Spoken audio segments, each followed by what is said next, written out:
নমস্কার বন্ধুরা, আজকে ভাইপো গ্যারেজে এই অ্যাক্টিভা 6G গাড়িটা এসেছিল। কারণ এর রেস অতিরিক্ত বেড়ে যাচ্ছে, অ্যাক্সেলেটার কেবিলটা খারাপ।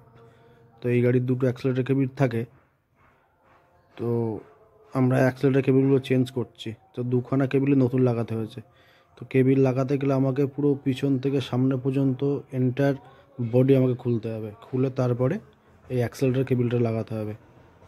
তো আমরা লাগাচ্ছি, দেখো তলায় সমস্ত বডি খুলে কেবিল দুখানা লাগাচ্ছি। এটা দুটো কেবিল থাকে অ্যাক্টিভা ঠিক 6Gতে। তো কেবিল লাগানো চলছে। দুটো কেবিলের দাম অ্যাপ্রক্স 650 টাকা মতো পড়ে। একখানা লাগালে হবে না, দুটো কেবিলই লাগাতে হবে, একটা এ একটা বি। আর অরিজিনাল মালই লাগাবেন, অরিজিনাল মাল লাগালে স্মুথ হবে, অ্যাক্সেলেট গাড়ি চালিয়ে আরাম পাবেন। লোকাল মাল লাগালে এটা ঠিকমতো খেলবে না, স্মুথ হবে না। তো আজকে সারাদিনে এই কাজগুলোই হলো আজকে আমার।